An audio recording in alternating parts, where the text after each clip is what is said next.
Hello student, welcome to my channel Jetty Classes. Today we shall read third poem of Flamingo Book, Keeping Quiet. Keeping Quiet is composed by Pablo Neruda. Through this poem, the poet demands the necessity of quiet introspection. It means poet want to say that we should do self-analysis. Okay. Before starting chapter, we see keywords, and after that, line-to-line poem, and at last we discuss about important questions. So let's see keywords. 12. 12 means here 12 signs of hour on the clock. Face. Face मतलब surface. Exotic. Exotic मतलब unusual. Green wars. Green wars means here wars against a movement. Threatening. Causing a threat. Okay. Let's see first stanza. Now we will count to 12 and we will all keep still for once on the face of the earth. Let's not speak in any language. Let's stop for 1 second and not move our arms so much. It would be an exotic moment. Without rush, without engines, we would all be together in a sudden strangeness. Okay poet जो है ये कह रहा है कि हमें count करना चाहिए 12 तक. अब हमें मतलब कुछ टाइम के लिए शांत रहना चाहिए. 12 तक काउंट करना चाहिए इन द सेंस हमें मतलब 12 आवर तक कम से कम शांत रहना चाहिए. क्यों? And we will all keep still. हमें बिल्कुल ही शांत होना चाहिए 12 आवर तक. For once on the face of the earth. Because क्योंकि इससे जो है हम क्या कह रहे हैं फेस कर मतलब कि जो अर्थ का सरफेस का जो एरिया है वहां पे एक बार फिर से एकदम शांत मतलब जहां पे हम रहते हैं वहां हमें शांत होना चाहिए. Let's not speak in any language. हमें किसी भी लैंग्वेज में बात नहीं करनी चाहिए. इट मीन्स हमें कुछ क्षण के लिए शांत होकर सेल्फ एनालिसिस करना चाहिए. Let's stop for 1 second. हमें एक क्षण के लिए एकदम से शांत हो जाना चाहिए. And not move our arms so much.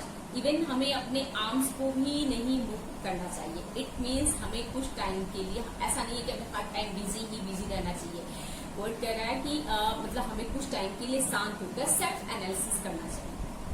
It would be an exotic moment. कह रहा है कि यह मतलब कि अगर हम ऐसा करते हैं तो ये हम लोगों के लिए क्या होगा एक मतलब बहुत ही स्पेशल मोमेंट होगा. विदाउट रश मतलब बिना दौड़ भाग के. Without engines. Engines means here मतलब बिना मशीन का यूज किए हुए. We would all be together मतलब हम अगर कोई काम नहीं करेंगे भाग दौड़ नहीं करेंगे तो हम सब एक साथ होंगे. इन अ सडन स्ट्रेंजनेस. ठीक है मतलब कि सडन स्ट्रेंजनेस का मतलब कि इस जो मतलब एकदम से अचानक से जो भी चीज रहस्यमयी होगा वहां पे हम एक क्षण के लिए शांत होंगे और सेल्फ एनालिसिस करेंगे. मतलब कुछ भी वर्क नहीं करना चाहिए. Let's see second stanza. Fisherman in the cold would not harm wells, and the man gathering salt would look at his hurt hands. मतलब बोल रहे हैं कि जो ये फिशरमैन होते हैं उनको भी थोड़े टाइम के लिए वेल्स मछली पे वार नहीं करना चाहिए. उसको मारना नहीं चाहिए. इससे क्या होगा कि वो भी क्राइम करने से बच जाएंगे और जो वेल मछली है उसको भी सर्वाइव करने का थोड़ा टाइम मिल जाएगा. आगे वो कह रहे हैं कि जो पर्सन साल्ट कलेक्ट करते हैं मतलब उनको भी थोड़े टाइम तक रेस्ट करना चाहिए. क्योंकि प्रॉपर ऐसा काम करने से उनकी जो नमक का काम करने से मतलब उनका जो है हाथ जो है वो छिल जाता है, खराब हो जाता है. तो इस तरह से उन्हें भी थोड़े टाइम के लिए रेस्ट करना चाहिए. आगे वो कह रहे हैं कि those who prepare green wars, war with gas, war with fire, victory with no survivor would put with their brothers and walk about with their brothers in the sad doing nothing. मतलब वो ये चीज कह रहे हैं कि जो लोग युद्ध की भी तैयारी करते हैं वार के लिए भी तैयार होते हैं मतलब कि आर्मी पीपल की बात हो रही है.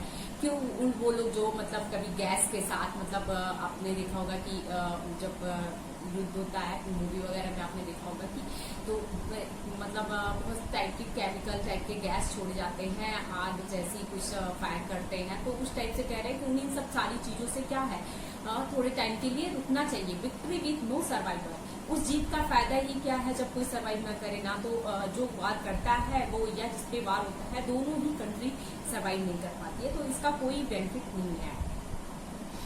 पुट ऑन क्लीन क्लॉथ्स, कह रहे हैं कि उन्हें इस आदमी के गंदे कपड़े को निकालकर थोड़े टाइम के लिए मतलब साफ सुथरे कपड़े पहनने चाहिए। इट मीन्स यहाँ पे जो ये क्लीन क्लॉथ है इसका डबल मीनिंग है कि एक तो उन्हें मतलब ये जो जब वो वार करते हैं तो जो उससे उनके कपड़े गंदे और मैले हो जाते हैं या ब्लड की जो छींटे पड़ती हैं, तो उससे भी उन्हें थोड़े टाइम के लिए निकाल देना चाहिए, उस नए कपड़े पहनने चाहिए। और दूसरा है कि उन्हें न्यू बिगनिंग करनी चाहिए। Okay, and walk about with their brothers, और उनसे एक अपने भाई की तरह, मतलब इस युद्ध को भुला करके थोड़े टाइम के लिए मतलब अपने भाइयों के साथ चहलकदमी करनी चाहिए। कहाँ पे करनी चाहिए? इन द सैड, छाया में करनी चाहिए।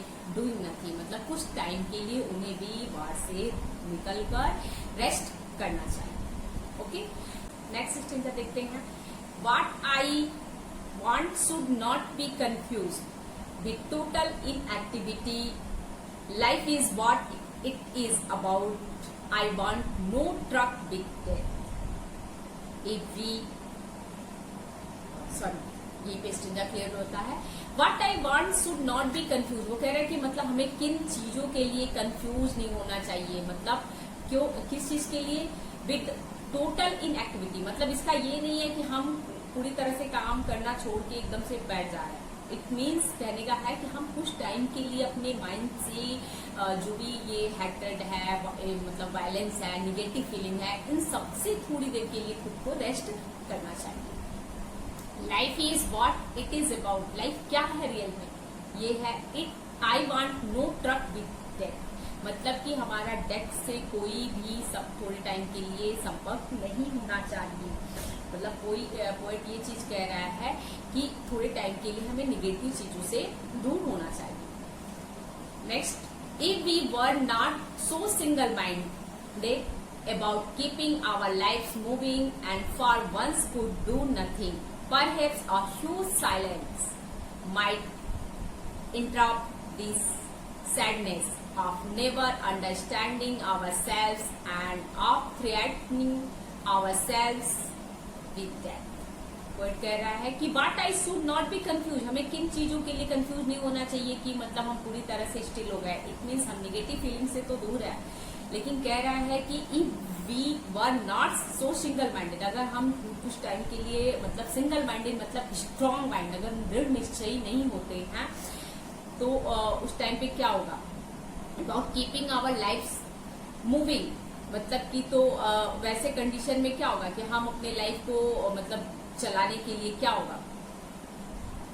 And for once could do nothing, मतलब कि थोड़े टाइम के लिए हमें शांत होना चाहिए, मतलब बिल्कुल भी हम शांत होके इंट्रोस्पेक्शन कर सकते हैं, सेल्फ एनालिसिस कर सकते हैं कि हमने क्या गलती कर रहे हैं, हम उन चीजों को मतलब सुधार सकते हैं।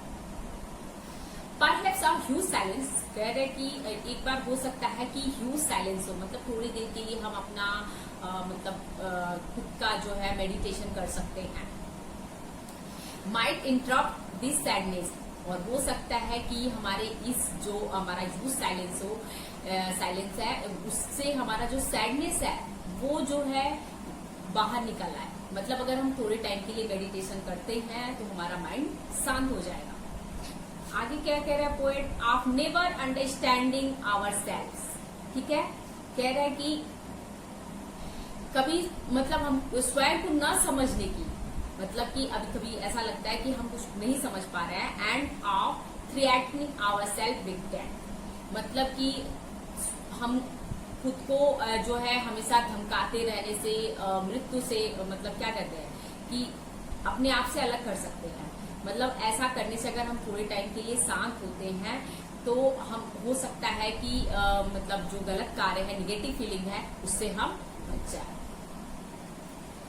आगे देखिए next, perhaps the earth can teach us, कह रहे हैं कि ये जो पृथ्वी है जहां हम रहते हैं ये हमें बहुत कुछ सिखा सकती है। क्या सिखा सकती है?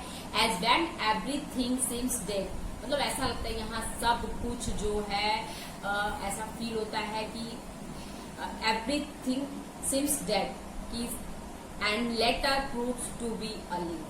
मतलब कुछ टाइम के ऐसा लगता है कि सारी चीजें जो है डेड है, मतलब मृत्यु से लगती हैं, बट अब कुछ ही टाइम के बाद वो कैसी फील होती हैं कि वो जीवित लगती हैं। Okay, now I count up to 12, इसलिए हमें 12 घंटे तक काउंट करना चाहिए। इट मीन्स हमें कुछ टाइम तक एटलीस्ट 12 आवर तक तो शांत होना चाहिए। And you keep quiet and I will go, इसलिए आप खुद शांत हो जाओ और मैं चलती हूँ। इट मीन्स अगर हम थोड़े टाइम के लिए शांत होते हैं तो देखेंगे मतलब उससे क्या होगा, पृथ्वी पे मतलब हम जो हमारी जो लाइफ की रफ्तार है वो जो है रुक सकती है, जा सकती है, कि पृथ्वी कभी नहीं रुकती है। मतलब आप वो यही चीज कह रहे हैं कि थोड़े टाइम तक हमें इस मतलब निगेटिव फीलिंग्स को, जो कास्ट है, क्रीड है, वायलेंस है, हैट्रेड है, जितनी भी निगेटिव फीलिंग्स है, इन सबको निकाल के थोड़े टाइम के लिए शांत होना चाहिए। और हमें खुद जो है इंट्रोस्पेक्शन करना चाहिए, मेडिटेशन करना चाहिए, ताकि इससे जो है हम हमारे जो ये ह्यूज साइलेंस है वो निकल, उसकी वजह से हमारे अंदर का जो सैडनेस है वो बाहर आ सके। ठीक है, और जो सारी चीजें हमें डेड लग रही हैं वो शायद फिर से हम मतलब हमको स्टिल दिखे। Okay, let's see important question. First question जो है वो ये है, why does he ask us to keep still. ठीक है, वो किस लिए मतलब शांत रहने के लिए कह रहा है। तो आंसर इसका ये है, too much rush and activity has only brought misfortune to mankind. मतलब कि बहुत ज्यादा जो रस होता है, एक्टिविटी होता है, वो मैनकाइंड के लिए मिसफॉर्चून लेके आता है। Hence it is better to be quiet and still. Let's see second question. Second question है, why does the poet not want himself be. कि पोएट जो है क्या नहीं बनना चाहता है। ठीक है, the poet does not want himself be confuse with advocating total inactivity. मतलब कि जो ये पूरी तरह से इनएक्टिविटी नहीं होना चाहता है वो। ठीक है, उसके कहने का मतलब ये है कि हमें कुछ टाइम के लिए जो है शांत होके सेल्फ एनालिसिस करना चाहिए। ओके, जो नेक्स्ट क्वेश्चन है वो इम्पोर्टेंट है कि how will continuing up to 12 and keeping still help us. मतलब कि कैसे हम 12 आवर तक खुद को मतलब शांत रख सकते हैं और ये हमें किन चीजों में हेल्प करेगा। तो आपको पता है कि अगर हम मेडिटेशन करते हैं, सेल्फ एनालिसिस करते हैं, तो थ्रू दिस हम अपने आप को 12 आवर तक शांत रख सकते हैं और ये हमारे लिए बहुत ज्यादा हेल्प करेगा कि हम जो भी निगेटिव थिंकिंग है उससे बच जाए। इनफैक्ट हम जो क्राइम है या जो भी हम मिस्टेक करते हैं उन चीजों से बच जाए। सो गाइज, आई होप अब आपको ये चैप्टर क्लियर हो गया होगा। Until next video, keep watching, keep learning. Thank you.